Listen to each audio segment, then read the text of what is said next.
है विगदामी क्षय दोष सोधी क्षय गुण देह दासे क्षय सतसंग दिया माय बसे छी संगेर आशे ओहे वैष्णव ठाकुर दयार सागर ए दासे करुणा कोरी छह सत संग दिया माय बसे छी संगेर आशे ओहि वैष्णव ठाकुर दयार सागर हे दासे करुणा कोरी एकाकिया मार नाही पाय बल हरि नाम संकीर्तने तुमी कृपा कोरी श्रद्धा बिंदु दिया देह कृष्ण नाम धने ओहे वैष्णव ठाकुर दयार सागर ए दासे करुणा कोरी कृष्ण से तोमार कृष्ण दीते पार तोमार शक्ति আছে अमित कंगाल कृष्ण कृष्ण बोली धाई तब पाछे पाछे ओहे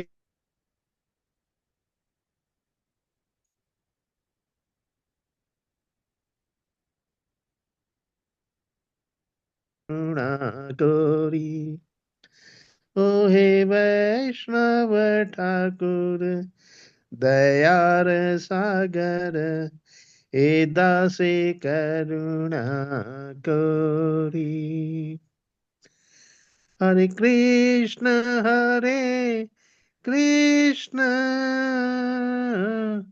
कृष्ण कृष्ण हरे हरे हरे राम राम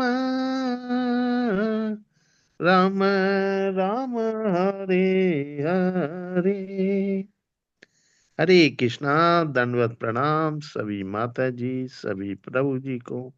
हरे कृष्णा हरे कृष्णा हरे हरे कृष्णा। कृष्णा प्रभु जी, बहुत बहुत धन्यवाद। बहुत सुंदर प्रभु जी, बहुत सुंदर। हरि बोल प्रभु जी, हरि हरि बोल, हरि बोल। हरि बोल। धन्यवाद। हरे कृष्णा माता जी प्रभु जी समस्त हरे कृष्णा माता जी माता जी। हरे हरे कृष्णा माता जी। हरे कृष्णा माता जी, सभी को हरे कृष्णा। शुरू करते हैं आज का जो क्लास है। और क्योंकि मंगलाचरण हो गया है तो हम क्लास शुरू करते हैं। ओम नमो भगवते वासुदेवाय, ओम नमो भगवते वासुदेवाय, ओम नमो भगवते वासुदेवाय। याद करते हैं हम अपने आध्यात्मिक गुरु पूजनीय श्रील प्रभुपाद जी को, साथ ही साथ अपने आचार्य गणों को, अपने शिक्षा गुरुओं को, अपने दीक्षा गुरुओं को, सबको नमन करते हैं। और श्री श्री राधा गोविंदा मंदिर के अध्यक्ष नमो निष्ठा प्रभु जी को शत नमन करते हैं। और आप सभी भक्तों को पांचांग प्रणाम और हरे कृष्णा।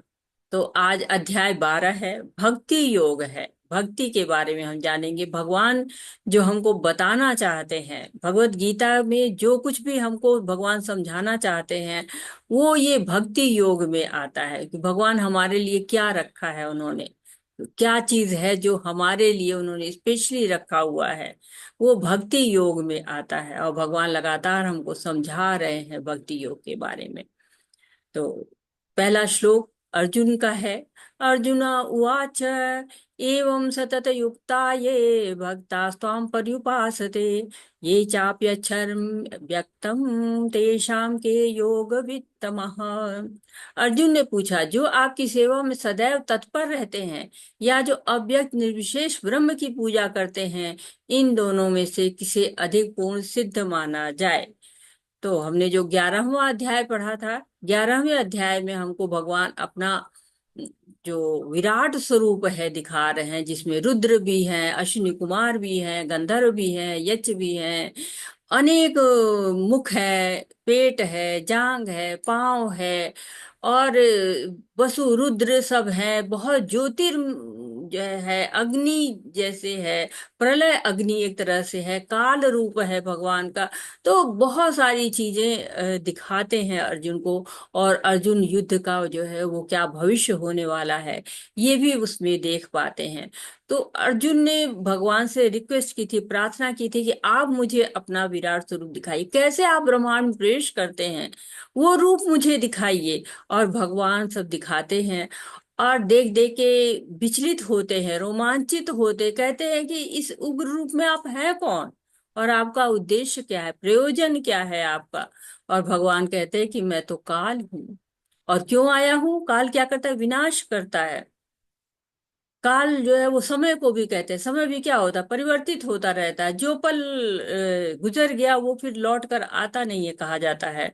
तो वो विनाश करता चलता, सब कुछ समाप्त होता चलता है, समय समाप्त हो जाता है। तो जो भगवान बताना चाह रहे हैं कि सारे योद्धा मारे जाएंगे, चाहे तुम्हारे पक्ष के हों चाहे उस पक्ष के हों, वो सब मारे जाएंगे। और सब ऑलरेडी मरे हुए हैं, तुम्हारा क्या है, तुम्हें बस उठो और लड़ाई करो, जो भगवान का काम है वो करो। तस्मात् तिष्ठ उत्तिष्ठ यशो लभ्यस्य, यश प्राप्त करो तुम। और तुम क्या हो, निमित्त मात्र भव सव्यसाची, तुम निमित्त मात्र हो सव्यसाची। तुम ये मत सोचो कि इसका कर्ता मैं हूं, ये कर्तापन तुम्हारा नहीं है, तुम तो केवल निमित्त मात्र हो। तुमको यश देना चाहते हैं, भगवान यश देते, भक्तों को श्रेय देते हैं। तो भगवान ऐसी योजनाएं बनाते, कृपालु है भगवान, चाहते हैं कि जो भक्त उनको प्रिय हैं उनका सम्मान हो, उनका गायन हो। और अर्जुन प्रार्थना करते हैं, जब देखते हैं भगवान का ये रूप तो अर्जुन प्रार्थना करने लगते, भगवान मैंने आपके साथ साथ कैसे कैसे समय बिताया है, और आपको मैं मित्र समझता था, लेकिन आप तो साक्षात भगवान है, ये सब कह चुके हैं भगवान। तो प्रार्थना करते हैं कि आपका ये रूप जो है वो है तो है, लेकिन इस रूप के प्रति मैं इतना आकर्षित नहीं हो रहा हूँ, मैं आपके दूसरे रूपों के प्रति ज्यादा आकर्षित हूँ। मुझे भगवान आप जो है परम आश्रय हैं, सभी के आश्रय हैं, और आप अपना वो रूप लेके आइए। मैं नमस्कार कर रहा हूँ आपको, बार बार नमस्कार कर रहा हूँ, चारों ओर से नमस्कार कर रहा हूँ, मैं आपसे क्षमा मांग रहा हूँ। और जो कुछ भी मैंने आपके साथ सखा बन के, मित्र बन के जो भी किया है, कभी मैं आपके साथ सोता था, कभी मैं आराम करता था, कभी लेटता था, कभी खाता था पीता था, मित्रों के में आपस में थोड़ा रिस्पेक्ट का भाव न हो के प्रेम का भाव रहता है। तो कहते कभी अनादर हो भी गया हो भगवान तो आप मुझे क्षमा करिए, आपकी अतुलनीय शक्ति है, कोई भी आपके बराबर शक्ति वाला नहीं है। लेकिन मैं आपके जो चतुर्भुज रूप है, जिसमें चक्र है, गदा है, पद्म है, शंख है जो धारण करते हैं, मैं उस रूप का देखना चाहता हूँ। तो भगवान भी कितने कहते हैं कि भक्तों के वश में होते हैं, भगवान जैसा चाहते हैं भक्त वैसे न चाहते हैं। गोपियां थे, उनको कतई भी बड़ा नहीं मानते थे, और माता यशोदा प्रेम में इतनी विह्वल रहती थी कि भगवान से कहती थी कि मेरा चरण पादुका लेके आओ। और भगवान भी बिल्कुल ठुमुक ठुमुक करके सर पे अपनी जो है पादुका रख के लाते थे, जो कि भगवान के चरण कमल के लिए सब लोग लालायित रहते हैं। उस जो है वो भगवान के सर पर वो अपने माँ की चरण पादुका लेके आते हैं। तो कितना सुंदर है भगवान। जो गोपियां हैं वो थोड़े से मक्खन के बदले कहती कि नाच के दिखाओ, फिर जो है वो हम तुमको मक्खन देंगे। कहते हैं ताई अहीर की छोरिया छछिया भर छाछ पे नाच नचावे। तो जो गोपियां हैं वो उनको नचाती हैं, उनको शिकायत करती हैं जाके यशोदा माँ से कि देखो तुम्हारा लल्ला जो है वो सारे माखन खा जा रहा है, और फिर माखन को रख के इंतजार करती हैं कि कब आएंगे लल्ला माखन खाने के लिए। तो गोपियों का प्रेम इतना ज्यादा था। अर्जुन भी साक्ष्य रस में है भगवान के साथ, और कह रहे हैं कि मैंने तो आपके साथ कई बार अवमानना की है, लेकिन आप जो है वो भक्त वत्सल हैं। तो कृष्ण जो है वो भक्ति के भूखे हैं, भाव के भूखे हैं। कृष्ण के से साथ जो भाव से रमता है उसके साथ वो रमते हैं। तो भगवान को केवल अनन्य भक्ति से जीता जा सकता है, अनन्य भक्ति केवल होनी चाहिए। कहते हैं भक्त्या तन्या शक्य। तो केवल अनन्य शक्या अनन्य भक्ति की शक्ति है, उसी से भगवान को देखा जा सकता है, और किसी तरह से भगवान को नहीं देखा जा सकता। और भगवान पहले चतुर्भुज रूप में आते हैं, फिर द्विभुज रूप में प्रकट आते हैं, अर्जुन को धैर्य बधाते हैं, मानुषम रूपम मानवीय रूप में आते हैं भगवान। और कहते हैं कि जो लोग मूर्ख होते हैं वो भगवान के उस मानुषी रूप को समझ नहीं पाते हैं। लेकिन ये क्या है, सुदुष्कर्म है, जो सुदूरदर्शनम भी है, क्योंकि ये दर्शन सबको नहीं मिलता है। देवी देवता तक इसके ताक में रहते हैं कि कब भगवान का इस रूप में दर्शन मिले। वो भी चाहते हैं कि हम पृथ्वी पर आए, भगवान के दर्शन करें। तो भगवान जो है वो परम है भगवान, और उनको उसी रूप में प्राप्त करना बहुत बड़ा सौभाग्य होता है। भगवान कहते हैं ना कि 11वें अध्याय में भगवान बताते हैं कि जो जितने भी रूप देख रहे हैं, काल रूप देखा, विश्व रूप देखा, चतुर्भुज रूप देखा, द्विभुज रूप देखा, ये सारे रूपों का स्रोत कौन है? भगवान है। भगवान ही के आधार है इन सारे जो रूप है, चाहे निराकार रूप हो या साकार रूप हो। तो अर्जुन कह रहे हैं ना, अर्जुन यहाँ पूछ रहे हैं कि बताइए आप, जो आपकी सेवा में सदैव तत्पर रहते हैं या जो अव्यक्त निर्विशेष ब्रह्म की पूजा करते हैं, इन दोनों में किसे अधिक पूर्ण सिद्ध माना जाए? तो क्या होता है, एवं सतत युक्ता ये भक्तस्त्वा पर्युपासते। तो जो सतत करते हैं, सतत सेवा करते हैं, सतत युक्त रहते हैं, उन भक्तों के बारे में कह रहे हैं कि वो भक्त, या फिर जो कि चापछरम अव्यक्तम, जो अव्यक्त निर्विशेष ब्रह्म की पूजा करते हैं। तो हम पहले पढ़ चुके हैं कि परम सत्य की 3 अवस्थाएं होती हैं। कोई बताना चाहेगा परम सत्य की 3 अवस्थाएं कौन सी हैं? हरे कृष्णा। ब्रह्म, परमात्मा, भगवान। ब्रह्म, परमात्मा और भगवान। भगवान। भगवान। तो यहाँ पर पूछ रहे हैं कि बताइए, निर्विशेष ब्रह्म की पूजा, जब ब्रह्म किसे कहते हैं, कौन बताएगा? ब्रह्म जो पहली अवस्था है वो क्या है? भगवान का तेज। भगवान का तेज, वो जो है वो ब्रह्म अवस्था है। तो कहे कि वो जो ब्रह्म अवस्था की पूजा करते हैं और जो अव्यक्त है, निर्विशेष है, या फिर जो आपकी सेवा के लिए सदैव तत्पर रहते हैं, जो हमेशा जो है साकार रूप में पूजते हैं। तो सामान्यतः आध्यात्मवादियों की 2 श्रेणियों में विभाजित किया जा सकता है, निर्विशेषवादी और सगुणवादी। सगुणवादी भक्त अपनी सारी शक्ति से परमेश्वर की सेवा करता है। निर्विशेषवादी भी कृष्ण की सेवा करता है, किंतु प्रत्यक्ष रूप से न करके अप्रत्यक्ष निर्विशेष ब्रह्म का ध्यान करता है। तो भगवान का ध्यान दोनों करते हैं, लेकिन 2 रूपों में। जो लोग भक्ति के द्वारा परमेश्वर की प्रत्यक्ष सेवा करते हैं वे सगुणवादी कहलाते हैं। तो जो प्रत्यक्ष सेवा करते हैं वो सगुणवादी हैं, जो साकार रूप की अर्च विग्रह की पूजा करते हैं। जो लोग निर्विशेष ब्रह्म का ध्यान करते हैं वो निर्विशेष कहलाते हैं। जो लोग भगवान की ज्योति पर ध्यान लगाते हैं वो लोग निर्विशेषवादी कहलाते हैं। भगवत गीता के 2य अध्याय में भगवान ने बताया है कि जीव भौतिक शरीर नहीं, यह आध्यात्मिक स्फुलिंग है। तो आध्यात्मिक स्फुलिंग किसको किया है? आत्मा को कहा गया है। तो जीव जब भौतिक शरीर के प्रति आकर्षित होता है तो उसको देहात्म बुद्धि कहा जाता है। लेकिन कहते हैं, भगवान ने दूसरे अध्याय में बता दिया कि हम शरीर नहीं है, हम आत्मा है। और परम सत्य परम पूर्ण है। पूर्णता किसमें है? भगवान में है। ओम पूर्ण मदः पूर्णमिदं पूर्णात् पूर्णमुदच्यते पूर्णस्य पूर्णमादाय पूर्णमेवावशिष्यते। तो भगवान ही पूर्ण है, इसके अलावा और कोई तो पूर्ण है ही नहीं। हम में तो 4 दोष हैं। 7वें अध्याय में उन्होंने जीव को परम पूर्ण कांश बताते हुए पूर्ण पर ही ध्यान लगाने की सलाह दी है। ममे वांशे जीव लोके जीव भूता सनातना। जो ममे वांशे, मेरा वंश अंश है आप। भगवान बताते हैं कि मैं, आप लोग अंश हैं, और भगवान क्या है? परम पूर्ण है। तो परम पूर्ण पर ध्यान लगाना है। पुनः 8वें अध्याय में कहा है कि मनुष्य भौतिक शरीर का त्याग करते समय कृष्ण का ध्यान करता है, वह कृष्ण के धाम को तुरंत चला जाता है। यम साम्यम वापि स्मरण भावे तजन्ते कलेवरम तम तमेवेति कौन्तेय। तो वो बताए कि जो मेरे को याद करता है वो मेरे धाम को जाता है, सदा तद्भाव भाविता, वो वो धाम को जाता है। यही नहीं, छठे अध्याय के अंत में भगवान स्पष्ट करते हैं, योगियों में से जो अपने अंतःकरण में निरंतर कृष्ण का चिंतन करता है वही परम सिद्ध माना जाता है। योगी नाम अपि सर्वेषां मत गतेन अंतरात्मना सदावान भजते यो मा स मे युक्तमो मतः।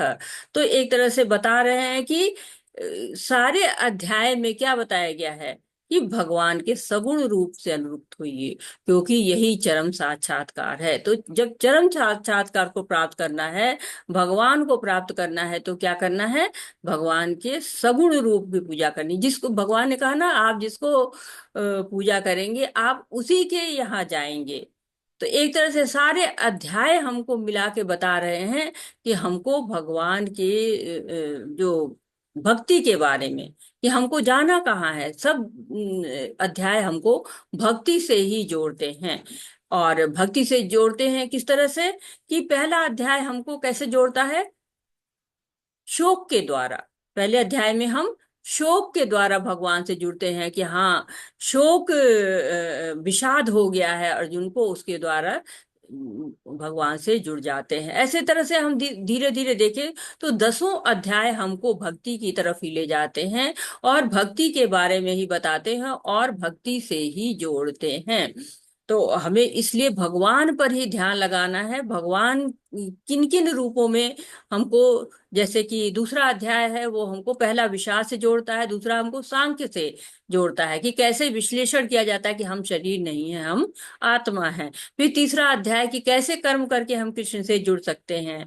फिर चौथा अध्याय बताता है कि दिव्य ज्ञान से हम भौतिक जगत से अनासक्त होकर भगवान से जुड़ सकते हैं। पांचवा अध्याय है कर्म संन्यास, कृष्ण भावना भावित कर्म करके हम भगवान से जुड़ सकते हैं। और छठा अध्याय बताता है कि ध्यान से कैसे हम भगवान से जुड़ सकते हैं। सातवां अध्याय बताता है कि हम ज्ञान विज्ञान से कैसे, ज्ञान जो है विज्ञान के रूप में यानी व्यवहारिकता में लाकर हम कैसे भगवान से जुड़ सकते हैं। और आठवां अध्याय बताता है कि प्रयाण काल में हम कैसे भगवान से जुड़ सकते हैं। और नवां अध्याय बताता है कि जब हम परम गुह्य ज्ञान जानते हैं तो हम उनसे संबंध बनाते हैं। और 10वां अध्याय हमको बताता है विभूति के द्वारा जब हम भगवान का ऐश्वर्य जान जाते हैं तो हम कैसे भगवान से जुड़ सकते हैं। तो और 11वां अध्याय हमको विराट स्वरूप के द्वारा भगवान से जोड़ता है। तो 12वें अध्याय में जो पहला जो है अर्जुन का प्रश्न है, जो पहला जो है क्वेश्चन आता है वो अर्जुन के प्रश्न से आता है। तो एक तरह से आप कहिए कि ये जो 12वां अध्याय है मुकुटमणि है। जो 7 से 12 अध्याय है वो भक्ति योग है। भक्ति योग एक तरह से मुकुट है और मुकुट के ऊपर जब मणि लग जाती है तो मणि बड़ी सुंदर लगती है ना। तो ये जो अध्याय 12वां अध्याय है मणि है, भक्ति का भाव सिखाता है बड़ी अच्छी तरीके से। कैसे कि 1 से 7 श्लोक तक हमको बताते हैं भाव के बारे में। बी बी कहते हैं ना कि बी से भक्ति शुरू होता है, तो बी बेटर, बेटर कौन सा है, 1 से 7 श्लोक हमको बताते हैं कि ब्रह्म ज्योति वाला मार्ग अच्छा है या सगुणवादी निराकार या साकार, कौन सा मार्ग बेटर है, इसे बताते हैं। फिर आपको एच आ जाता है, एच 8 से 12 तक है। तो कृष्णा जो है वो अपनी जो उत्तराधिकार देते हैं ना, जब किसी को कि आप जो है हेरिडिटी दी जाती है तो भगवान उत्तराधिकार देते, बहुत सारे मार्ग देते हैं, ये सारे मार्ग हैं, तुम कहीं से भी पहुंच जाओ। और फिर 13 से 20 तक के श्लोक जो है वो आपको ए बताते, अप्रिशिएट करते हैं। अप्रिशिएट किसको करते हैं, भक्तों का अप्रिशिएट करते हैं। तो ये अष्टकम है, 8 श्लोकों का भक्ताष्टकम है। हम गाते हैं भगवान के लिए कि दामोदर अष्टकम, केवल अष्टकम, नंद अष्टकम, और भगवान क्या गाते हैं, भक्त अष्टकम। तो हम अपनी बुद्धि से, धन से, ऐश्वर्य से, सुंदरता से उनको प्रभावित नहीं कर सकते हैं। भक्त में क्या क्या गुण चाहिए ये हम जानेंगे 13 से 20 तक के श्लोकों में, 8 श्लोकों में। तो ये रूपरेखा है। और यहाँ पर हम जो पहला श्लोक पढ़ चुके हैं और पहले श्लोक में हमने जाना है कि भगवान पूछ रहे हैं कि भगवान से अर्जुन पूछ रहे हैं कि कौन सा मार्ग हम ले। अर्जुन के कुछ संशय अभी बाकी रह गए हैं तो प्रश्न आ रहा। तो अध्याय छोटा है, बहुत महत्वपूर्ण श्लोक हैं और चूंकि जैसे हम देख चुके हैं कि पहले के युग थे उसमें सुर और असुर अलग अलग रहते थे, जो कि आपको सतयुग कहा जाता है। फिर त्रेता युग आता है तो एक तरफ एक एरिया में सुर रहते हैं, दूसरे एरिया में असुर रहते हैं। फिर तीसरा आ जाता है द्वापर युग। द्वापर युग में एक ही गांव में सुर भी रहते हैं और उसी में असुर भी रहते हैं। और फिर चौथा कलयुग आ जाता है, उसमें तो एक ही शरीर में सुर भी रहते हैं और असुर भी रहते हैं। इसलिए कलयुग में भक्ति करना बहुत ही मुश्किल का कार्य होता है, कि अपने जो सुर वाले गुण हैं उनको ऊपर उठाना बहुत ही मुश्किल काम होता है। क्योंकि कहते हैं ना कि प्रायेण अल्पशास्त्रभ्य कलावस्मिन् युगे जना मंद सुमंद मतियो मंद भाग्य हुब्धता। तो इसलिए बहुत आवश्यक है। और भगवान ने द्वापर के अंत होने वाला है, कलयुग शुरू होने वाला है, तब भगवत गीता को फिर से देते हैं दोबारा। ये ज्ञान अर्जुन के माध्यम से हम तक पहुंचा रहे हैं, जिसे हम भगवान को पूरी तरह से जाने और भगवान की सेवा करें। हरे कृष्णा। बहुत सारे हैंड रेज हो चुके हैं, कौन पढ़ना चाहता है? हरे कृष्णा। हरे कृष्णा। हरे कृष्णा माता जी। हरे कृष्णा। ज्ञानेश प्रभु जी आप श्लोक पढ़िए। आशा कलरा माता जी आप अनुवाद पढ़िए। हरे कृष्णा। हरे कृष्ण माता जी। धन्यवाद। श्री भगवान उवाच मय्यावेश्य मनो ये माम नित्ययुक्ता उपासते श्रद्धया परयोपेताः ते मे युक्ततमा मतः। हरे कृष्ण। हरे कृष्णा जी। श्री भगवान ने कहा, जो लोग अपने मन को मेरे साकार रूप में एकाग्र करते हैं और अत्यंत श्रद्धा पूर्वक मेरी पूजा करने में सदैव लगे रहते हैं, वे मेरे द्वारा परम सिद्ध माने जाते हैं। हरे कृष्ण। हरे कृष्णा। तो भ से भक्त और भ से भगवान। थोड़े थोड़े गुण हमारे अंदर भी होते हैं, अगर हम भक्त बन जाते हैं तो। गुण तो हमारे अंदर होते हैं, बस उनको उजागर करने की जरूरत होती है। तो भगवान क्या करे? मैया वेश मनो ये माँ, मुझ में आवेश करो। जो आप जो है वो सारे पैसे रुपए जो है वो बैंक में जमा करते हो, कहीं और आवेशित निवेशित करते हो, मुझ में आवेश करो, मेरे में अपने मन को आवेश करो। क्यों? क्योंकि मन को आवेश करना बहुत मुश्किल है। मन बहुत ही चंचल है, चंचला ही मना कृष्णा। तो बहुत चंचल है मन, तो मुझ में एकाग्र करो, मुझ में लगाओ और अत्यंत श्रद्धा पूर्वक मेरी पूजा करो। तब क्या हो पाओगे? परम सिद्ध हो पाओगे। तो जो भगवान के लिए कार्य करता है, जो कुछ भी करता है, कहते हैं कि जो कृष्ण विषयक वस्तु पुस्तक पढ़ता है, कभी कोई प्रसाद तैयार करता है, बाजार से कृष्ण के लिए कुछ मोल लाता है, या कभी मंदिर झाड़ता बुहारता है, या कभी बर्तन धोता है, वो जो कुछ भी करता है कृष्ण संबंधी कार्यों के अतिरिक्त वो अन्य किसी कार्य में एक क्षण नहीं गवाता। ऐसे कार्य को पूर्ण समाधि कहा जाता है, जिसके सारे कार्य भगवान के लिए हैं। जो अपने लिए तो कोई कार्य ही नहीं करता है, सारा कार्य भगवान के लिए करता है, उसको क्या कहते हैं? समाधि, पूर्ण समाधि मिल जाती है। तो प्रभुपाद जी हमको बहुत अच्छी तरह से बता रहे हैं कि हमको करना क्या है। कृष्ण भावना भावित होना है। जो शुद्ध भक्त होता है वो हमेशा कीर्तन, श्रवण, शास्त्रों का अध्ययन, भगवत गीता भागवतम का कभी भोग बनाता है, कभी मंदिर की साफ सफाई करता है। बहुत ढेर सारे कार्य होते हैं सेवा करने के। इसलिए कई लोग सोचते हैं कि मंदिरों में तो क्या है, खूब बढ़िया बढ़िया खाओ, प्रसाद खाओ और दिन भर आराम करो। नहीं, बहुत कार्य होता है मंदिर में। इसलिए कई बार लोग मंदिरों में आते हैं, घर के जो समस्याएं होती हैं उनसे दुखी होते हैं, और फिर आते देखते हैं कि अरे यहाँ तो बहुत जो है वो कार्य है, बहुत ही नियम है, बहुत अनुशासन है, तो फिर वो वहां से भाग खड़े होते हैं। तो भगवान ने हमें सुविधा दी है, अर्च विग्रह के रूप में आते हैं ताकि हम उनकी सेवा कर सके।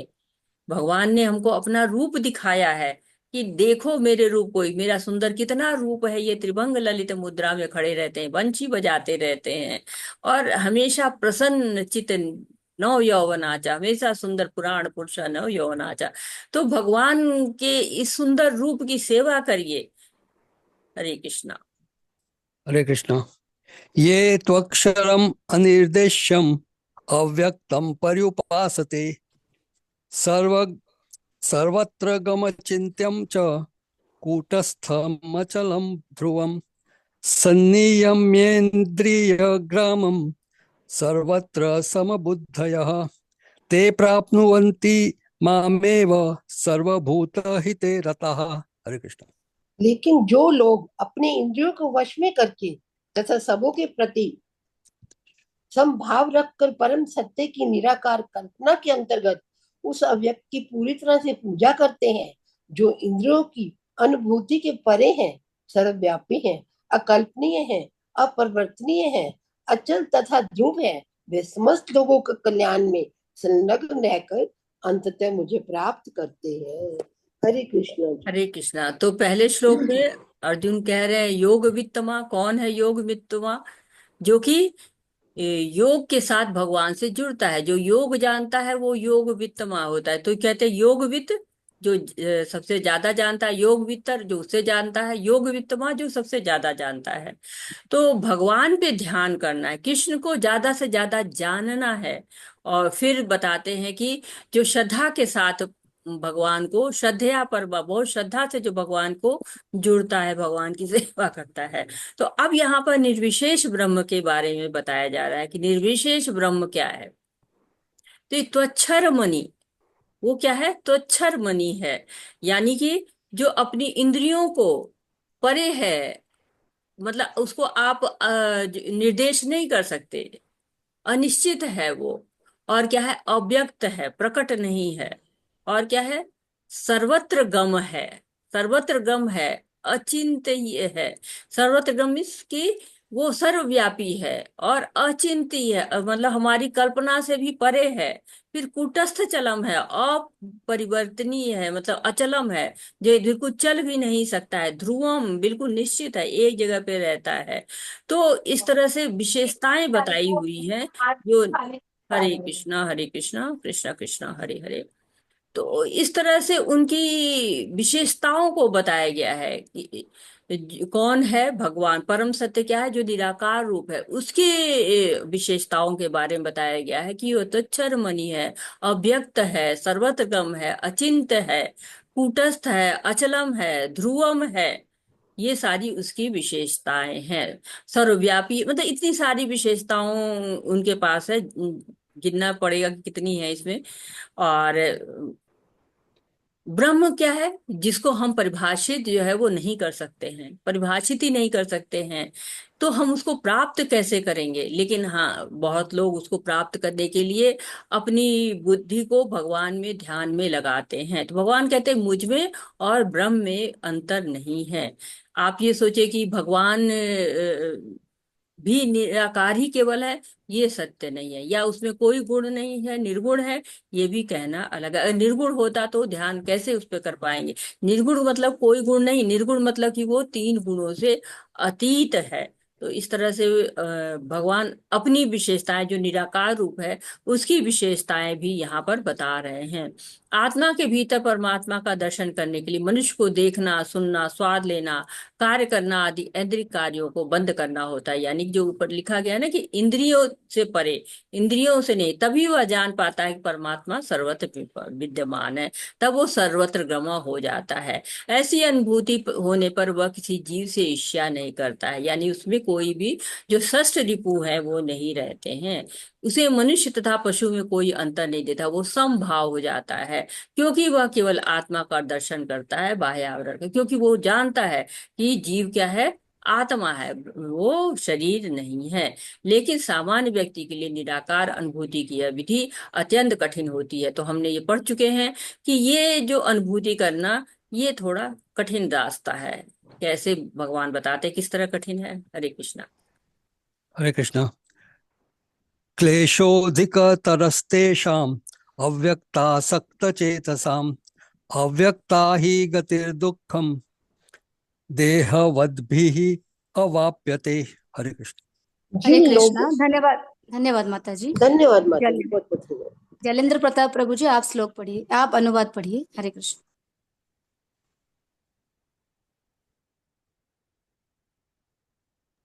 हरे हरे कृष्णा। कृष्ण माता जी। जलेंद्र पढ़िए। जी माता जी, सब दंडवत प्रणाम। श्री गुरु से प्रपात कीजिए, अनुवाद से प्रपात द्वारा। जिन लोगों के मन परमेश्वर का व्यक्त निराकार स्वरूप के प्रति आसक्त हैं, उनके लिए प्रकट कर पाना अत्यंत कष्टप्रद है। देहधारियों के लिए उस क्षेत्र में प्रकट कर पाना ऐसा दुष्ट तो सरल दुष्कर होता है। हरे कृष्ण माता जी। हरे कृष्णा। तो इसके पहले जो श्लोक था मैंने बताया कि उसमें निराकार ब्रह्म की विशेषताएं बताई हैं। मैंने गिनती तो कर ली है, लेकिन ये आपके लिए होमवर्क करते हैं कि कितने विशेषताएं बताई हैं।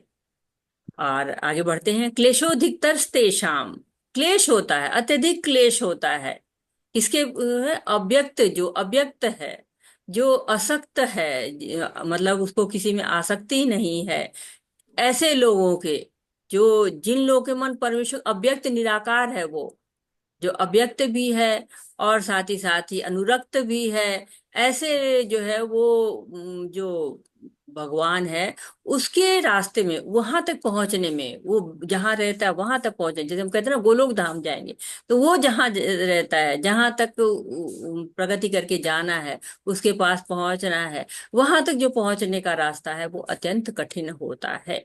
देहधारियों के लिए इस क्षेत्र में प्रगति कर पाना दुष्कर होता है। तो जो शरीर धारण किए हैं, यानी कि जो मनुष्य है, जीव है, उसके लिए बहुत ही मुश्किल होता है ये कष्ट। तो ज्ञान योग से ध्यान करने पर ये, और भक्ति योग, इन सब की तुलना करते हैं प्रभुपाद जी, बार बार तुलना करते हैं कि हाँ भक्ति योग कैसे सरल है। क्योंकि ये भारत में देखिए तो कितने ढेर सारे मंदिर हैं, बहुत सारे लोग प्रतिदिन दर्शन करते हैं। अब तो विदेशों में देखिए कितने मंदिर खुल गए हैं जगह जगह, ताकि जाके वहां पर भगवान की सेवा की जा सकती है, अर्च विग्रह की सेवा की जाती है। घर में लोग मंदिर बना लेते हैं, तो कितना आसान है आध्यात्मिक उन्नति करना। हम भोजन रोज अपने लिए बना रहे, उस पहले हम भगवान के लिए बनाते हैं, उसको खाते हैं, संतुष्टि मिलती है, तो कितना आसान होता है। हम स्नान कर रहे हैं, भगवान को भी अभिषेक कराते हैं, हम कपड़े पहनते हैं, भगवान को भी कपड़े पहनाते हैं। तो ये जो हम करते हैं उसी कार्य को भगवान के लिए भी करते जाते हैं, तो कितना हम संतुष्टि, तो बहुत आसान होता है। क्योंकि वो कार्य हम करना जानते हैं, इंद्रियों को वश में करना हम नहीं जानते हैं। हमको स्पेशल प्रयास करना पड़ता है कि कैसे इंद्रियां संयमित रहें। क्योंकि एक टाइम, अब आपके यहाँ बहुत 56 भोग बने हो और आपको कह दिया जाए कि नहीं किनारे बैठो देखते रहो केवल, तो कितना मुश्किल होता है अपने पर कंट्रोल रखना। एक दिन लोग व्रत करते हैं एकादशी का, जन्माष्टमी का, तो हमेशा भोजन का ही चिंतन आता रहता है, तो ये हमारे लिए कष्ट हो जाता है। क्यों? क्योंकि हम अपनी चीजों से आगे बढ़ के करते हैं। लेकिन अर्च विग्रह की सेवा बहुत आसान होती है, क्योंकि हम कर रहे हैं, हम वो सब चीजें करते रहते हैं, तो आसान लगता है। आध्यात्मिक उन्नति आसानी से हो जाती है, कलमश आसानी से शुद्ध हो जाते हैं। क्योंकि जब तक कलमश रहता है ना, तब तक हमारे पास भाव आते ही नहीं है। तो इसलिए प्रभुपाद जी कहते हैं कि मुश्किल होता है, क्लेशो अधिकतर, भगवान कह रहे हैं, प्रभुपाद जी उसको तात्पर्य में भी हमको बताते हैं। यहाँ पर एक मोटा उदाहरण दिया जा सकता है। सड़कों के किनारे पत्र पेटिकाएं होती हैं, यदि हम अपने पत्र डाल दें तो बिना किसी कठिनाई के अपने गंतव्य स्थान पहुंच जाते हैं। लेकिन यदि कोई ऐसी पुरानी पेटिका या उसकी अनुकृति कहीं दिखे तो डाकघर द्वारा स्वीकृत न हो, तो उससे वही कार्य नहीं हो सकेगा। तो कहते हैं कि भगवान ने अर्च विग्रह सेवा के लिए बनाए हुए हैं, वो अर्च विग्रह रूप में आते हैं। तो उसी तरह से जो पत्र पेटिकाएं हैं, उनमें आप पत्र, अब पत्र लिखने का तो थोड़ा सा खत्म हो गया, फैशन ही खत्म हो गया। पहले लिखा जाता था, प्रभुपाद जी ने उस समय के वर्णन में किया है कि सड़क के किनारे होती हैं और लोग जाते हैं, उसमें अपने लेटर डाल देते हैं लेटर बॉक्स में, और डाकिया आता है शाम को, सारे पत्र बटोर के ले जाता है और सही गंतव्य तक उसको पहुंचाया जाता है। लेकिन अब ऐसी है पेटिका जो कि डाकघर जिसको जानता ही नहीं है कि ये पेटिका है, या फिर इतनी पुरानी हो गई कि उसका यूज ही बंद हो गया हो, तो उसमें अगर आप अपने पत्र को डालेंगे तो सही जगह पे नहीं पहुंचेगा। वैसे ही भगवान है, भगवान के लिए सही जगह पर अप्रोच करेंगे, सही रास्ते से करेंगे तो प्रगति कर पाएंगे। देखिए अगर रास्ता आपका ऐसा है जो कि जिस पर चलना ही मुश्किल हो, बहुत उबड़ खाबड़ हो, पहुंच ही नहीं पा रहे हो, तो फिर भगवान तक पहुंचना मुश्किल होता है। हरे कृष्णा। हरे कृष्णा। हरे कृष्ण। धन्यवाद प्रभु जी, धन्यवाद प्रभु जी। हरे कृष्ण। अत्रे माता जी, आप श्लोक पढ़िए। अम, जलेंद्र प्रभु जी, आप अनुवाद पढ़ लीजिए। जी माता जी। हरे कृष्ण।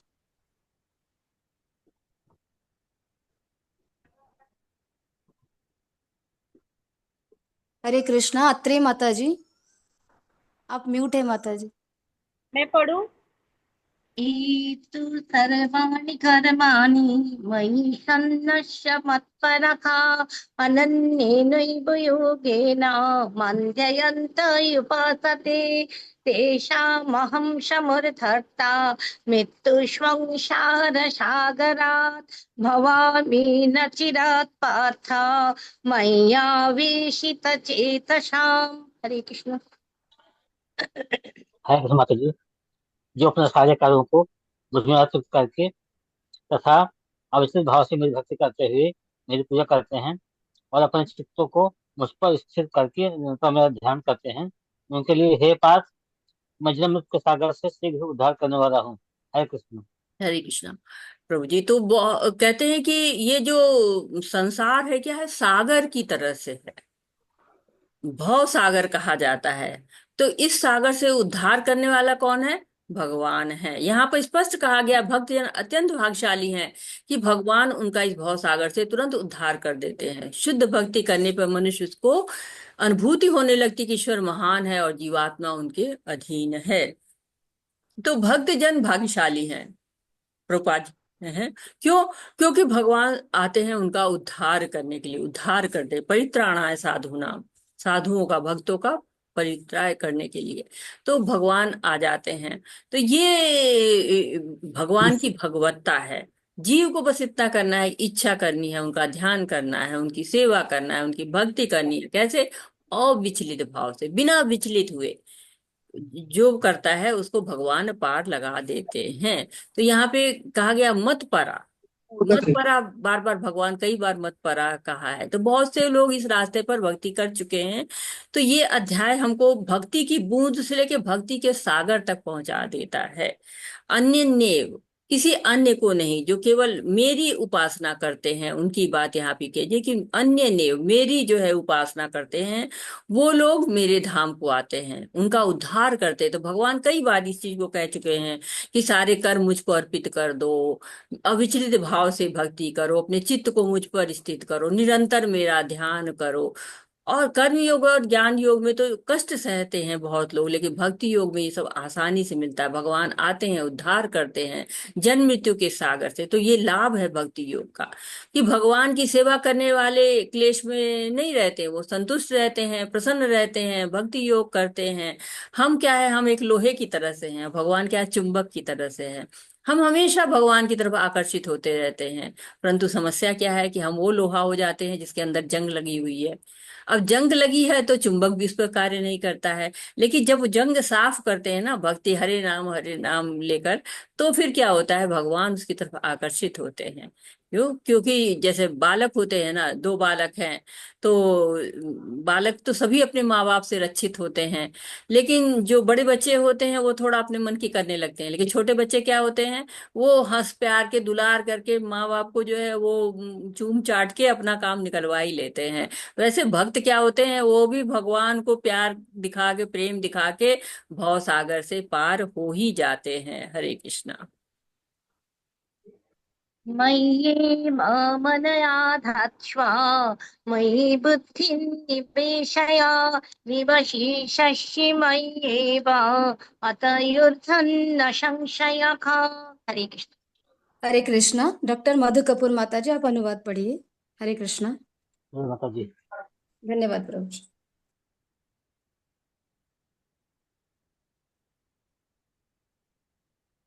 हरे कृष्णा। जी पढ़िए माता जी। हरे कृष्णा। मुझे भगवान में अपने चित्त को स्थिर करो और अपनी सारी बुद्धि मुझ में लगाओ। इस प्रकार तुम निस्संदेह मुझ में सदैव वास करोगे। हरे कृष्णा। हरे कृष्णा। तो भगवान फिर दोबारा क्या कह रहे हैं कि अपनी बुद्धि को मुझ में लगाओ। भगवान बार बार का मय्ये व मन आधस्त्वा, मुझ में अपना जो है वो वो करो, आवेशित करो, निवेशित करो, मुझ में जो है वो अपने मन को स्थित करो। मयि बुद्धि निवेशिया, मुझ में अपनी बुद्धि का निवेश करो, यहाँ लगाओ अपनी बुद्धि को और कहीं मत लगाओ।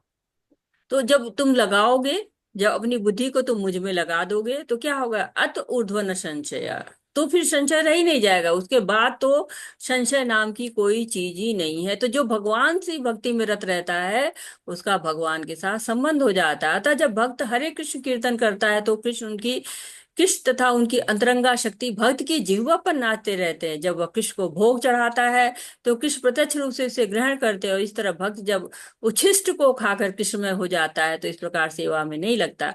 वह नहीं समझ पाता कि वह सब कैसे होता है, यद्यपि भगवत गीता तथा अन्य वैदिक ग्रंथ भी इसी विधि की संस्तुति की गई है। तो कितना आसान है ना, भगवान का नाम लीजिए, कीर्तन लीजिए, गाइए बजाइए। हम हमेशा म्यूजिक सुनते हैं या म्यूजिक गाते हैं, और हम जब हरे कृष्ण कीर्तन करने लगते हैं तो भगवान स्वयं आ जाते हैं हमारे पास। जब हम उनको प्रसाद चढ़ाते हैं तो वो उच्छिष्ट छोड़ते, उसको खा के हम कृष्णमय हो जाते हैं। तो मुझ में मन लगाओ, बड़ी सरल सरल विधियां भगवान ने दी है, इसके द्वारा तुम मुझ में अपने मन को लगा दो, निवेशित करो, आवेशित करो। हरे कृष्णा। अथ चित्तं समाधातुं न शक्नोषि मयि स्थिरम् अभ्यासयोगेन ततो ममिच्छाप्तुं धनञ्जय। हरे कृष्णा। श्लोक नंबर 9।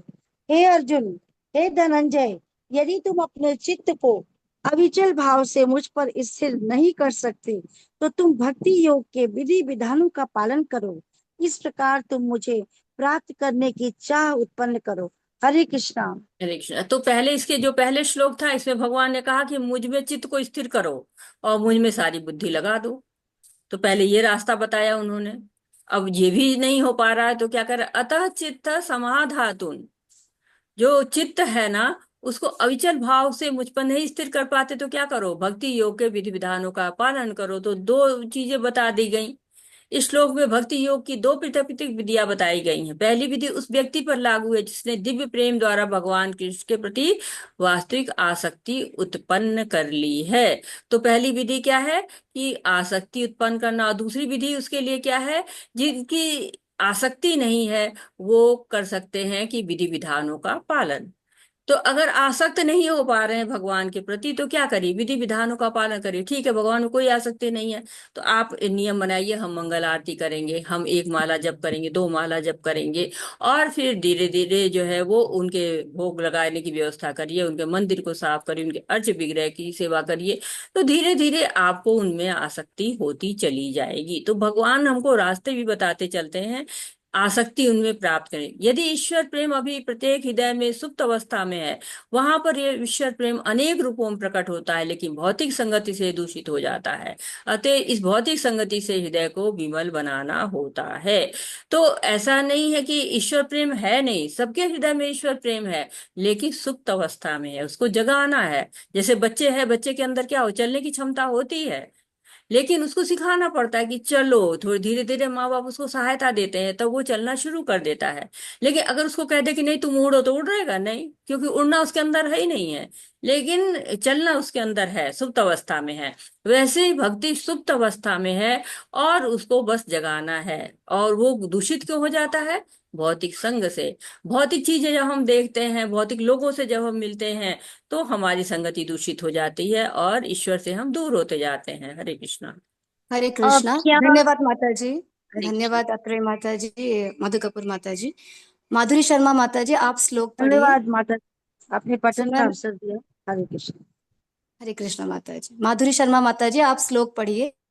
सुमन दुर्गापाल माता जी, आप अनुवाद पढ़िए। हरे कृष्णा। हरे कृष्ण माता, हरे कृष्ण। अभ्यासोऽपि मत्कर्म परमो भव, मदर्थं कर्माणि कुर्वन् सिद्धिमवाप्स्यसि। हरे कृष्ण। यदि तुम भक्ति योग के विधि विधानों का भी अभ्यास नहीं कर सकते तो मेरे लिए कर्म करने का प्रयत्न करो, क्योंकि मेरे लिए कर्म करने से तुम पूर्ण अवस्था यानी सिद्धि को प्राप्त होगे। हरे कृष्ण।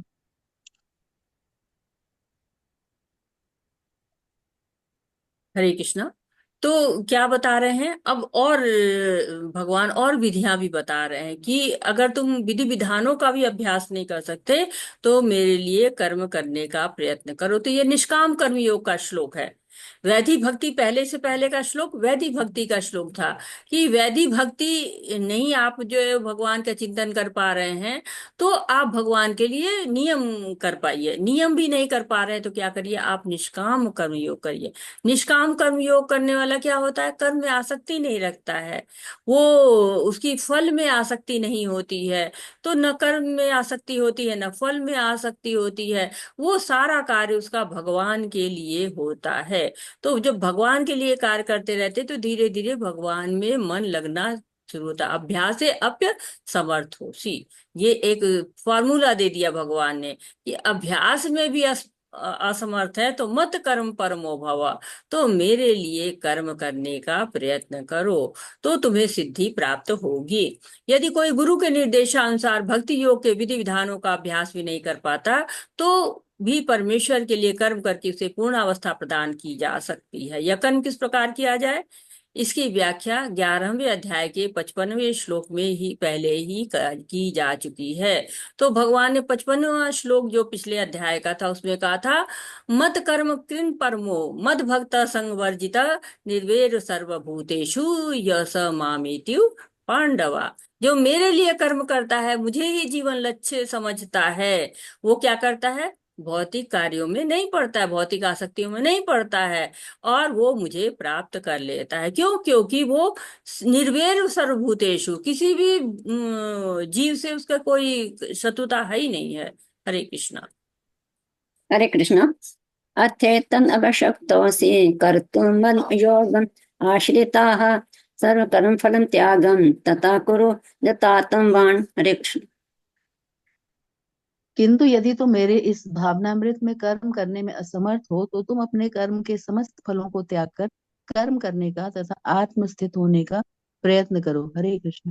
कह रहे हैं कि अभी भगवान और भी ऑप्शन दिए जा रहे हैं। हो सकता है कि कोई व्यक्ति सामाजिक, पारिवारिक या धार्मिक कारणों से या किसी अन्य अवरोधों के कारण कृष्ण भावनामृत के कार्यकलापों के प्रति सहानुभूति तक दिखा पाने में अक्षम रहे। यदि वह अपने को प्रत्यक्ष रूप से इन कार्यकलापों के प्रति जोड़ ले तो हो सकता है कि पारिवारिक सदस्य विरोध करें या अन्य कठिनाइयां उठ खड़ी हों। जिस व्यक्ति के साथ ऐसी समस्याएं लगी हों उसे यह सलाह दी जाती है कि वह अपने कार्यकलापों के संचित फल को किसी शुभ कार्य में लगा दें। तो भगवत गीता इसीलिए कहा जाता है कि आपकी सारी समस्याओं का जवाब देती है। तो कहते भावनामृत कर्म करने में असमर्थ है, नहीं हो पा रहा है, अपने कर्म के फलों का त्याग नहीं कर पा रहे हैं, तो क्या करिए, आत्म स्थित होने का प्रयत्न करिए। हरे कृष्णा। हरे कृष्ण। श्रेयो ज्ञानाभ्यासात् ज्ञानात् ध्यान विशिष्यते ध्यानात् कर्म फलं त्यागाः त्यागात् शान्तिम् अनन्तरम्। हरे कृष्ण। हरे कृष्णा। धन्यवाद माता जी। हरे कृष्ण दीपक माता जी। प्रभु जी। हरे कृष्ण। धन्यवाद सुमन दुर्गापाल माता जी। दीपक चौधरी प्रभु जी, आप अनुवाद पढ़िए। हरे कृष्णा माता जी। यदि तुम अभ्यास नहीं कर सकते तो ज्ञान में लग जाओ, लेकिन ज्ञान से श्रेष्ठ ध्यान है और ध्यान से श्रेष्ठ कर्म फलों का परित्याग, क्योंकि ऐसे त्याग से मनुष्य को मन शांति प्राप्त हो सकती है। हरे कृष्णा माता जी। हरे कृष्ण। तो भगवान कह रहे हैं कि तुम कर्म के फलों में भी तुम्हारी आसक्ति अभी है ही है, नहीं कर पा रहे हो, तो क्या करो, ज्ञान का अनुशीलन करो। क्यों ज्ञान का अनुशीलन करो? क्योंकि अब वो सबसे नीचे आ जा रहे हैं, सबसे उच्च अवस्था से धीरे धीरे नीचे की अवस्था तक आ रहे हैं। तो कह रहे हैं ज्ञान करो। ज्ञान से श्रेष्ठ क्या है? ध्यान है। ध्यान से श्रेष्ठ क्या है? कर्म फलों का परित्याग है। और क्यों? क्योंकि ऐसे त्याग करने से मन को शांति आ जाती है। तो जैसे बताया गया कि भक्ति के दो प्रकार है, विधि विधानों से पूर्ण और भगवत प्रेम की आसक्ति से पूर्ण। तो जो लोग कृष्ण भावनामृत के नियमों का पालन नहीं कर सकते उनके लिए ज्ञान का अनुशीलन करना श्रेष्ठ है। तो कोई भी तरह से आओ, किसी भी मार्ग से आओ, भगवान ढेर सारे मार्ग दे रहे हैं, इसमें से किसी भी मार्ग से आओ लेकिन भगवान तक पहुंचो ही। और कलयुग में तो हमको चैतन्य महाप्रभु जी ने सबसे अच्छा दे दिया है कि हरि नाम केवलम, हरि नाम हरि नाम केवलम कलौ नास्ते युग नास्ते युग गतिर अन्यथा। तो युग धर्म क्या है कलयुग का? भगवान का नाम लेना। तो भगवान ने हमको स्टेप दिए, हमको 5 स्टेप दिए जिसके द्वारा भगवान तक पहुंच सकते हैं। हम धीरे धीरे धीरे धीरे आप आगे बढ़ सकते हैं। तो भगवान ने पहले हमको ऊपर से नीचे तक का रास्ता बताया, फिर जो है नीचे से ऊपर तक का रास्ता बता रहे हैं कि ज्ञान से श्रेष्ठ ध्यान है, ध्यान से फिर श्रेष्ठ कर्म फलों का त्याग है, और उसके ऊपर से क्या करिए, वैधि भक्ति करिए, वैधि भक्ति से लेके फिर भगवान की अनन्य भक्ति करिए और धीरे धीरे भगवान को प्राप्त करिए। हरे कृष्णा। तो प्रत्येक हरे दशा में कृष्णा। मनुष्य को अपने कर्म फल का त्याग करना होगा, जिसका अर्थ है कर्म को फल को किसी अच्छे कार्य में लगाना। तो कर्म फल को त्याग करना अत्यंत आवश्यक है। हरे कृष्णा। हरे कृष्णा। चौहान ठाकुर माता जी, आप श्लोक पढ़िए। दीपक प्रभु जी, आप अनुवाद पढ़िए। हरे कृष्ण। हरे कृष्णा माता जी। अदृष्टः सर्वभूतानां मैत्रः करुण एव च निर्ममो निरङ्कारः दुःखः सुखः शमी संतुष्टः सततं योगी यतात्मा दृढनिश्चयः मय्या अर्पित मनो बुद्धिर्यो मद्भक्तः स मे प्रियः। हरे कृष्ण। हरे कृष्णा माता जी। जो किसी से द्वेष नहीं करता लेकिन सभी जीवों का दयालु मित्र है, जो अपने को स्वामी नहीं मानता और मिथ्या अहंकार से मुक्त है, जो सुख दुख में संभाव रहता है, सहिष्णु है, सदैव आत्मसंतुष्ट रहता है, आत्म संयमी है तथा जो निश्चय के साथ मुझ में मन तथा बुद्धि को स्थिर करके भक्ति में लगा रहता है, ऐसे भक्त मुझे अत्यंत प्रिय है। हरे कृष्णा माता जी। हरे कृष्णा प्रभु जी। तो यहाँ पर शुरू हो गया है भक्ताष्टकम। भक्तों की स्तुति कर रहे हैं भगवान की।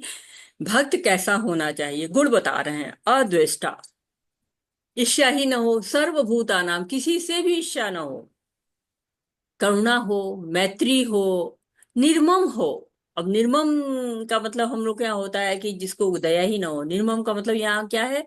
निर्मम का मतलब है कि वो किसी चीज पर अपना स्वामित्व न दिखाता हो कि ये मेरा, हम मैं लगे रहते हैं ना, मेरा मेरा मेरा, तो क्या निर्मम है वो। स्वामित्व की भावना ही नहीं, निरहंकार है, मिथ्या अहंकार भी उसको नहीं है। अहंकार जो है वो होते हैं तो क्या होता है, हम दम्भ दर्पो अभिमान सब हमारे अंदर आता है। सम दुख सुख क्षमी, समान है, दुख है सुख है, सब में सम है, एक जैसा है। चाहे जो क्षमी है, क्षमावान है। संतुष्ट, संतुष्ट है। सततम योगी, सतत योगी है, हमेशा क्या हो, योग में ही रहता, निरंतर भगवान से जुड़ा रहता है। यतात्मा दृढ़ निश्चय, दृढ़ है, आत्म संयमी है, दृढ़ निश्चयी है वो। मई अर्पित मनोबुद्धि, मुझ में उसने अपनी बुद्धि को अर्पित कर दिया है। मद भक्त सब में प्रिय, ये भक्त मुझे बहुत ही प्रिय होता है।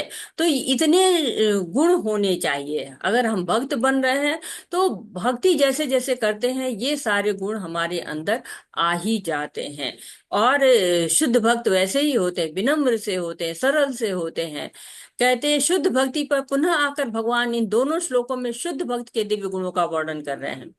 शुद्ध भक्त किसी भी परिस्थिति में विचलित नहीं होता है, न ही किसी के प्रति श्यालु होता है, न वह अपने को शत्रु मानता है।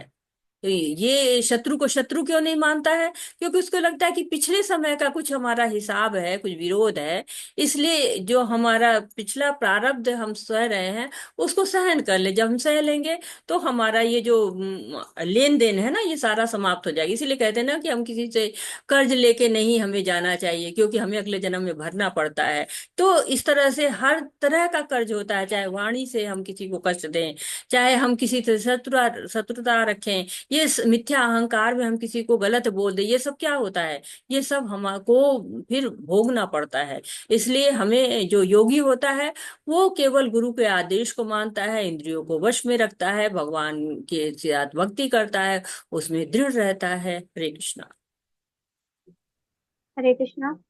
यस्मान्नो द्विजते लोको लोकातो द्विजते च यः हर्षामर्ष भयो द्वैर्द्वैर् मुक्तो यः स च मे प्रियः। हरे कृष्ण। हरे कृष्णा। हरे रश्मि गुप्ता माता जी, धन्यवाद प्रभु जी। रश्मि गुप्ता माता जी, आप अनुवाद पढ़िए।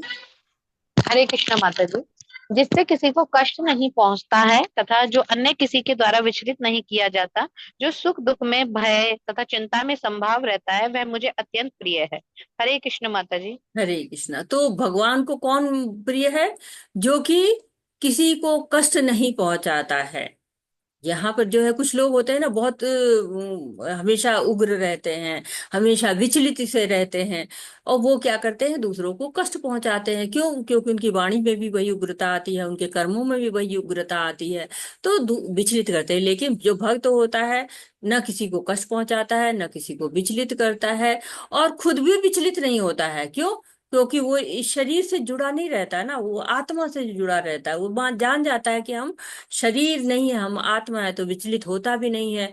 जो सुख दुख है जो इस संसार में है, दुखालयम अशाश्वतम ये संसार है, यहाँ पे सुख दुख आता रहता है, भय आता रहता है, चिंता आती रहती है, लेकिन वो सब में समभाव रहता है। और जब वो समभाव रहता है, कोई चिंता नहीं, सब भगवान के लिए।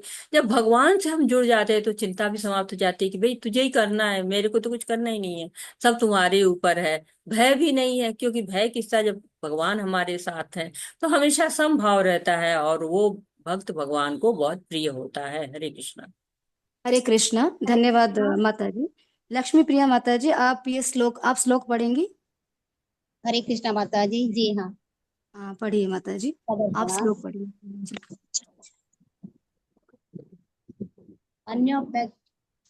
हरे कृष्णा। अन्योपेक्ष्य शुचिर्दक्ष उदासीन गत व्यर्थ सर्वारंभ परित्यागी जो मद्भक्त स मे प्रिय। हरे कृष्णा। हरे कृष्णा। मेरा ऐसा भक्त जो सामान्य कार्यकलापों पर आश्रित नहीं है, जो शुद्ध है, दक्ष है, चिंता रहित है, समस्त कष्टों से रहित है और किसी फल के लिए प्रयत्नशील नहीं रहता है, मुझे अतिशय प्रिय है। हरे कृष्ण माता जी। हरे कृष्णा। तो भक्त जो सामान्य कार्यकलापों पर आश्रित नहीं है, शुद्ध है, दक्ष है, चिंता रहित है, कष्टों से रहित है, जो पूरा जीवन केवल भगवान पे ही रख दिए है, जैसे कि प्रहलाद महाराज थे। वो चाहे इतना समस्याएं उनके ऊपर आई, लेकिन असुर के घर में रहते थे, कोई भक्ति नहीं थी, लेकिन वो 5 साल की उम्र से सबको भक्ति का पाठ पढ़ाते थे, हमेशा कृष्ण के बारे में ही बात करते रहते थे। इतनी कृष्ण की उनपे दया थी, हमेशा भगवान के ही भक्ति में रहते। तो भक्त भगवान की सेवा करता है, सेवा मिल जाए प्रसन्न, उसके अलावा उसको कुछ चाहिए ही नहीं, नहीं मिल पाए तब उसको कष्ट होता है। क्योंकि वो भगवान के बारे में सोचता है, भगवान के बारे में ही चिंतन करता रहता है। सतत चिंतयन्तो मां, सतत कीर्तन करता रहता है, कोई फल नहीं चाहिए किसी प्रकार के, जो कर्म जो है वो भगवान के ऊपर जो कुछ भी है सब भगवत कृपा से मिल रहा है। तो ऐसे लोग जो भौतिक संसार के जो भी चीजें होती हैं, भौतिक भोग होते हैं, उनसे परे होता है। केवल शुद्ध भक्त कभी भी ऐसी किसी वस्तु के लिए प्रयास नहीं करता जो भक्ति के नियमों से प्रतिकूल हो। उदाहरणार्थ, किसी विशाल भवन को बनाने में काफी शक्ति लगती है, अतः वह कभी ऐसे कार्य में हाथ नहीं लगाता जिससे उसकी भक्ति में प्रगति ना होती हो। वह भगवान के लिए मंदिर का निर्माण करा सकता है और उसके लिए वह सभी प्रकार की चिंताएं उठा सकता है, लेकिन वह अपने परिवार के लिए कोई बड़ा सा मकान नहीं बनाता। तो कोई भी भौतिक कार्य वो करता ही नहीं है। हरे कृष्णा। हरे कृष्णा।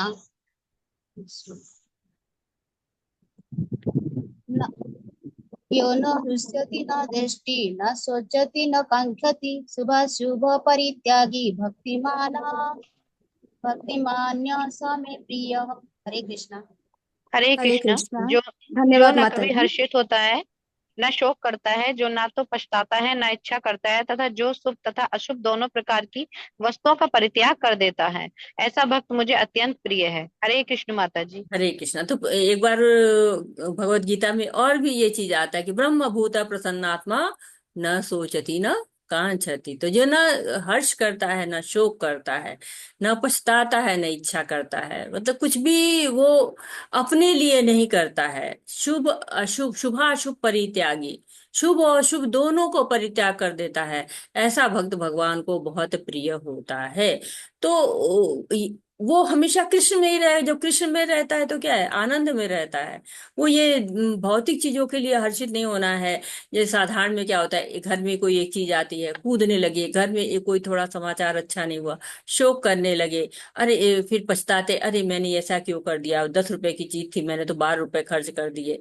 इच्छा भी नहीं कि मुझे ये चाहिए वो चाहिए। तो शुभ अशुभ हर तरह की चीजों से वो दूर रहता है, उनका परित्याग होता है। शुद्ध भक्त भौतिक लाभ से न तो हर्षित होता है, न हानि से दुखी होता है।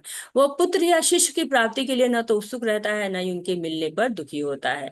ये भक्ति जब करने लगते हैं तो क्या आजकल बहुत ज्यादा ट्रेंड होता है ना कि फॉलोअर्स बहुत बढ़ा लेने हैं, लाइक बहुत चाहिए, कमेंट्स चाहिए, तो हमेशा इसके लिए लोग लालायित रहते हैं। लेकिन भक्त इसके प्रति लालायित नहीं होता है। अपनी चीज भी चली गई तो भी कोई, भगवान ने दिया था भगवान ने ले लिया, तो शुभ हो अशुभ हो, पाप कर्म हो पुण्य कर्म हो, सबसे परे रहता है। क्यों?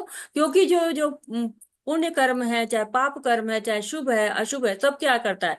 बंधन में डालता है, बाधक होता है भक्ति में। इसलिए जो भक्त होता है वो इन सब से दूर रहता है। तो भगवान ऐसे भक्तों को बहुत प्रिय मानते हैं जो हमेशा भगवान के लिए ही कार्य करते रहते हैं। हरे कृष्ण।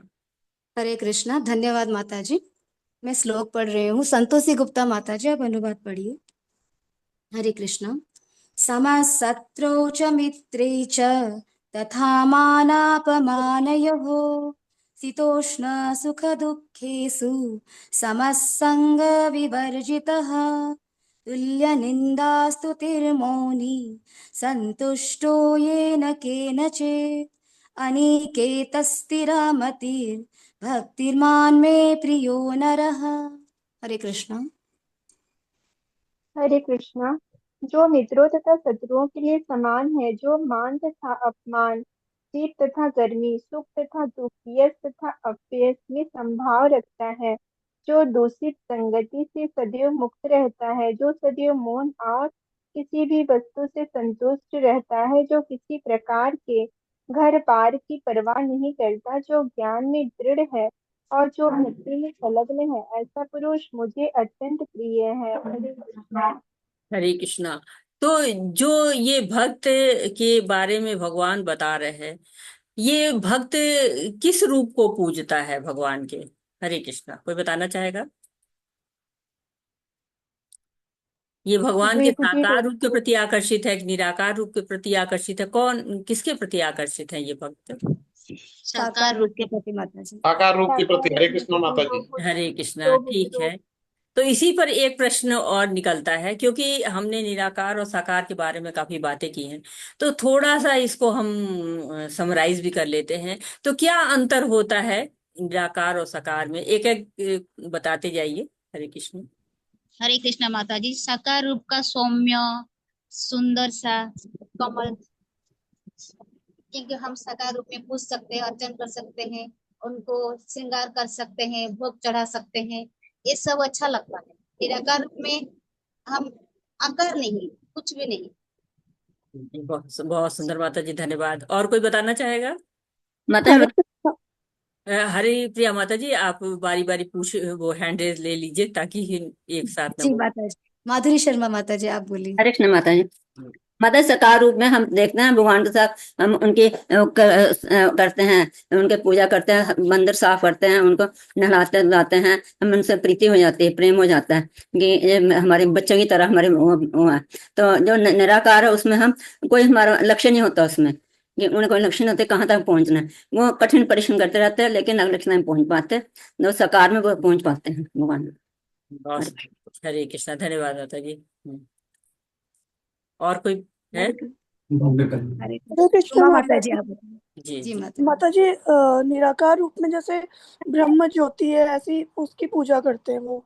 तो भगवान का कोई रूप, और जैसे माता जी ने बताया कि साकार रूप में हम भगवान को देखते हैं, भगवान को सोच सकते हैं, मतलब आंख बंद करके भी भगवान की एक प्रतिमा को महसूस कर सकते हैं, श्रृंगार कर सकते हैं, आरती कर सकते हैं, दूसरे दूसरे रूप देख सकते हैं। पर साकार निराकार रूप में वो पॉसिबल नहीं है। तो जनरली वो ब्रह्म ज्योति या भगवान की जो ज्योति होती है उसकी पूजा करते हैं माता जी। हरे कृष्ण। हरे कृष्णा। बहुत सुंदर माता जी। और कोई? हरे कृष्णा माता जी। मैं बताऊं? जी बताइए आप। माता जी, जो निराकारवादी है वो ब्रह्म ज्योति को पूजा करते हैं, जो भगवान की तीन अवस्था है, जो पहली अवस्था तक ही पहुंच जाते हैं। लेकिन हमें पहुंचना है भगवान के घर, इसीलिए हमें साकार रूप को अगर पूजा करते हैं तो हम भगवान की सेवा कर सकते हैं, भगवान के साथ भगवान की नित्य सेवा कर सकते हैं, उनके धाम जा सकते हैं। लेकिन जो निराकारवादी है वो ओनली पहली अवस्था, जो कि भगवान की ज्योति पुंज तक ही पहुंच सकते हैं। हरे कृष्ण माता जी। हरे कृष्ण। बहुत सुंदर। और अभी बहुत सारे पॉइंट्स बाकी हैं आप लोग के, थोड़ा डीप में जाएंगे तो। माता जी एक मैं बोलूं? जी बोलिए। इसमें साकार रूप में माता जी आसक्ति को दूर करने के लिए भगवान के ही आश्रित रहता है, जैसे बिल्ली का बच्चा अपनी माँ पर निर्भर रहता है। और उसमें निराकार में आसक्ति को दूर करने के लिए विवेक पर ही उसे आश्रित रहना होता है। जैसे बंदर का छोटा बच्चा अपने बल पर अपनी माँ पे निर्भर होने से खुद ही अपनी माँ को पकड़ता है, लेकिन इसमें भगवान इसमें माँ खुद पकड़ती है, अपनी बिल्ली खुद पकड़ती है अपने बच्चे को। बहुत सुंदर माता जी, बहुत सुंदर, बहुत बढ़िया, बहुत अच्छा, धन्यवाद माता जी। और हरे कृष्णा जी, माता जी। हरे कृष्णा जी। माता जी, जैसे हम लोग को कहा जाता है कि हमें अपने आंखों से भगवान के दर्शन करने चाहिए, तो हम जब तक साकार रूप को नहीं देखेंगे तो दर्शन नहीं कर पाएंगे माता जी। हमें साकार रूप को सोचने से ही, देखने से ही हमें भगवान जी के सुंदर सुंदर कमल नयन जैसे नेत्र और चरण और हाथ और सुंदर से होंठ, ये सब देखने को मिलता है माता जी, जिससे हम लोग उनका दर्शन कर पाते हैं, उनका सेवा कर पाते हैं। जी माता जी, बहुत बहुत धन्यवाद, बहुत सुंदर। और कोई बताएगा कि आगे बढ़े? हरे कृष्ण माता जी, दंडवत जी प्रणाम। जी माता जी। माता जी, सगुण साकार सुंदर अनुपम रूप है भगवान का स्मरण करना, भगवान को हमारे सारे कार्य समर्पित करना, भगवान की भक्ति की से भक्तों की सेवा करना। इसमें हम भगवान की सच्ची सेवा कर सकते हैं। इसे और हमेशा भगवान को याद करते रहना। हम सारी इंद्रिया साकार रूप में हम सारी इंद्रिया भगवान को समर्पित कर सकते हैं, भगवान में लगा सकते हैं। तब हमारी इंद्रियां भी स्वच्छ होती जाती, शुद्ध होती जाती है।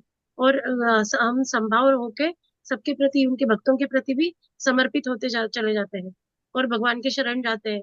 माया रूपी अंधकार से निकलते रहते हैं। जो श्री कृष्ण की सेवा नहीं करते हुए माया देवी की सेवा करते हैं, ऐसा कहा जाता है। इसीलिए हमें भगवान का साकार रूप ही, द्विभुज रूप ही सुंदर और अनुपम लगता है। भोग लगाकर हम प्रसाद खा सकते हैं, साकार रूप है तो। उच्छिष्ट खाते हैं भगवान की, उससे शुद्ध मन बुद्धि शुद्ध होती है, अहंकार से शुद्ध हो जाते हैं हम लोग। इस तरह इतना ही कह पाऊंगी माता जी। हरे कृष्ण। बहुत सुंदर, बहुत सुंदर, बहुत सुंदर माता सुंदर जी इसमें आंसर आ गए हैं। जी एक हरी। और बताओ माता जी। जी मतलब ये माता जी इसमें साकार रूप में उपासकों में यदि कोई सूक्ष्म दोष रह भी जाता है तो भगवान पर निर्भर होने के कारण सर्वज्ञ भगवान कृपा करके उसको दूर कर देते हैं। लेकिन निराकार रूप में उपासकों में यदि कोई कमी रह भी जाती है तो उस कमी को ठीक ठीक पहचानने में कठिनाई होती है, और पहचानने पर उन्हें ही, खुद उस भक्तों को ही उसे दूर करना होता है, निराकार वादियों को ही खुद उसे दूर करना होता है। जी, बहुत सुंदर। तो बहुत काफी अब आ चुके हैं आंसर। मैं थोड़ा उसको समराइज कर देती हूँ कि कौन कौन से मुझे जो याद है। कि एक तो निराकार और साकार होते हैं। मुश्किल होता है निराकार की सेवा करना, क्योंकि ध्यान वगैरह लगाना थोड़ा मुश्किल होता है। साकार में सेवा करनी होती है, आसानी से कर लेते हैं। दूसरी बात, इंद्रियों की बात की सबने, कि इंद्रियों पर नियंत्रण करना पड़ता है, तब जाके हम ध्यान कर पाते हैं। और जबकि साकार की जब सेवा करते हैं तो सेवा करते करते इंद्रियों पर नियंत्रण हो जाता है। और एक तो है कि निर्गुण जो है होता है, जो निराकार होते हैं उनको निर्गुण माना जाता है, कि हाँ वो निर्गुण है, गुणों से अतीत है। लेकिन जो सगुण होते हैं उनमें हमने कहा है कि भगवान के अंदर 64 गुण होते हैं। और भौतिक गुण नहीं होते हैं, दिव्य गुण होते हैं। फिर जो ज्ञानी होते हैं, जो निराकार पे ध्यान देते हैं, वो उनको संस्कृत आनी चाहिए, तभी तो वो शास्त्र वगैरह पढ़ पाएंगे। और जो साकार रूप है उसमें तो बस हरे कृष्णा मंत्र का जाप करिए और आप भगवान के साकार रूप की सेवा करिए। और निराकार में कोई गुरु नहीं किया जाता, कि गुरु का मार्गदर्शन नहीं मिलता है। जो कि जो साकार रूप होता है उसमें गुरु के माध्यम से हम श्रवण करते हैं, कीर्तन करते हैं। साथ ही साथ निराकार में लंबी साधनाएं होती हैं जो बहुत मुश्किल होती है। और साकार में प्राकृतिक रूप से आनंद कर लेते रहते सेवा करते करते। जैसे एक माता जी ने बताया कि स्वयं का प्रयास करना पड़ता है जो निराकार को मानते हैं। लेकिन जो साकार के होते हैं वो कृष्ण की कृपा बनी रहती, पिता जैसे भगवान ध्यान रखते हैं, माया से बचाते हैं। तो और साथ ही साथ जो निराकार रूप है उसमें कोई ऐश्वर्य नहीं रहता है। जबकि साकार रूप में हमने पढ़ा है कि 6 ऐश्वर्य रहता है। फिर जो निराकारवादी तो निरिस्क रहता है कि पहुंच पाएंगे कि नहीं पाएंगे, अपना प्रयास रहता है ना जैसे। लेकिन जो साकार रूप में उसमें भगवान क्या करते हैं, नेहा विक्रम नाशस्ते प्रतवायो न विद्यते। तो भगवान उस भक्ति को बचा के रखते हैं।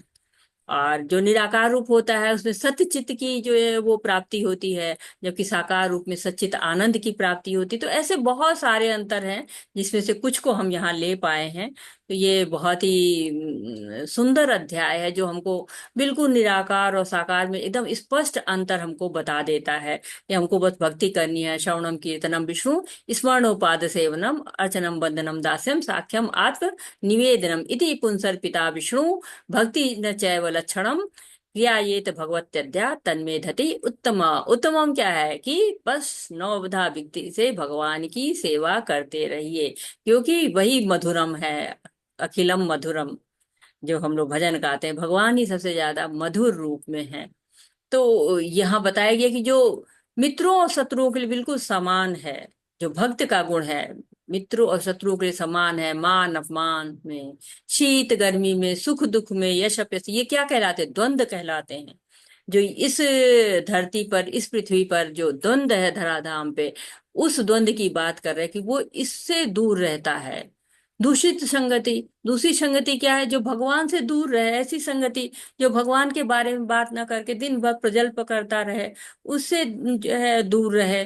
और सदैव मौन रहे। मौन का मतलब ये थोड़ी ना बोलना चलना छोड़ देता है, नहीं, मौन का मतलब है कि केवल भगवान के बारे में बोलता है और किसी के बारे में बोलता ही नहीं है, और किसी भी वस्तु से संतुष्ट रहता है। जो भगवान ने दिया सब हरि कृपा।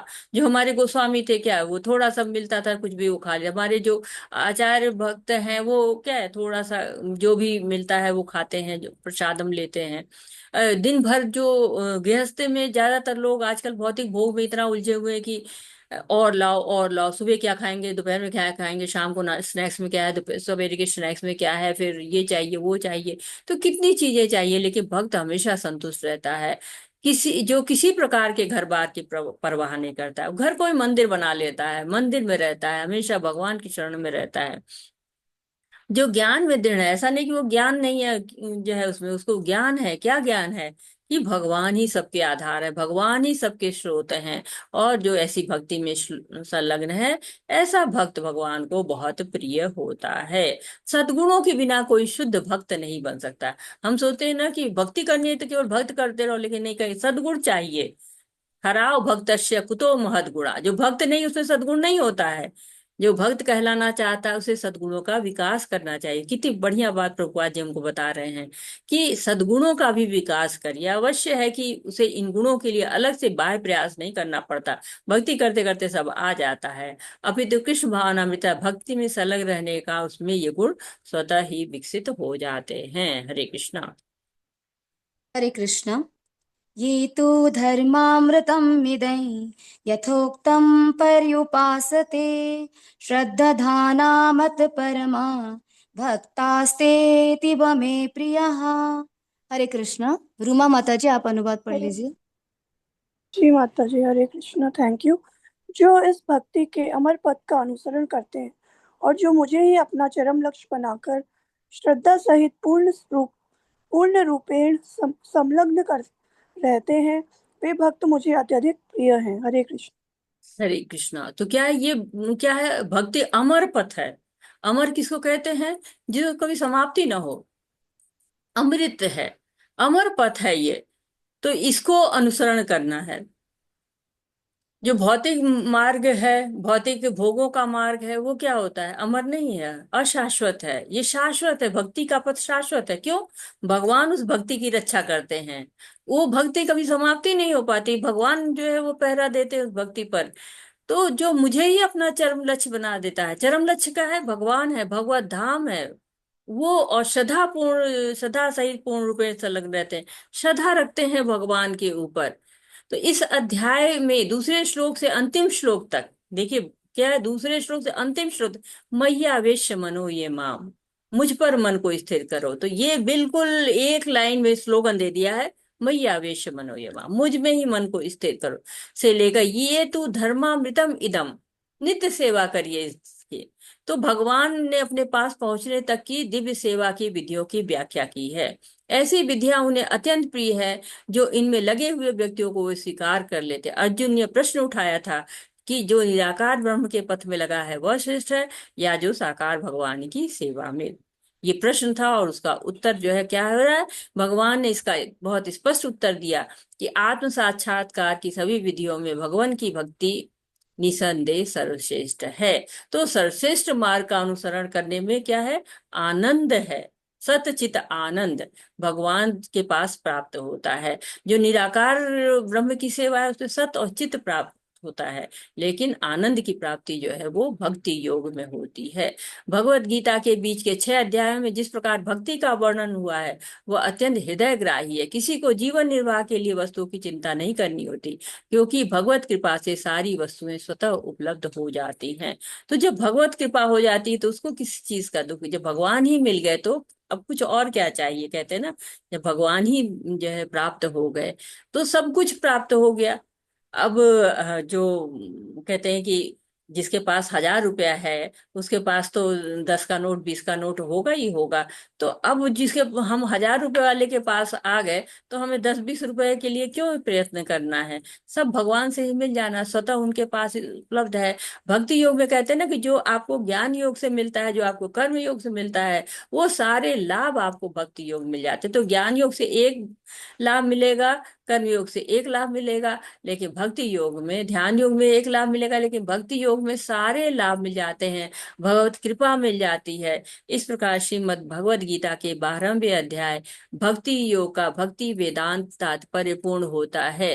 तो ये तात्पर्य हमको क्या बताता है, भक्ति के बारे में केवल भगवान की भक्ति करना है और कुछ भी नहीं करना है। कहते हैं कि भगवान से जुड़ने का एकमात्र साधन कौन है, भगवान ही है। तो भगवान कह रहे हैं कि अविचलित भाव से मुझ में मेरी भक्ति करो, मुझ में अपना मन और कर्म सब अर्पित करो, चित्त को मुझ पर अस्थिर करो, निरंतर मेरा ध्यान करो, और उससे तुम इस संसार के जो भव सागर है इससे पार हो जाओगे। तो ये यहाँ पर हमारा भक्ति योग का समापन होता है और कल से हम ज्ञान योग की तरफ आगे बढ़ेंगे। ज्ञान योग के बिना, कहते हैं ना, ज्ञान के बिना अगर हमारे पास कोई चीज है भी, अगर हमारे पास क्या कार है और अगर उसको कार को चलाने का ज्ञान हमारे अंदर नहीं है तो हम कार को नहीं चला पाएंगे, तो वो कार हमारे लिए क्या होगी, बेकार हो जाएगी।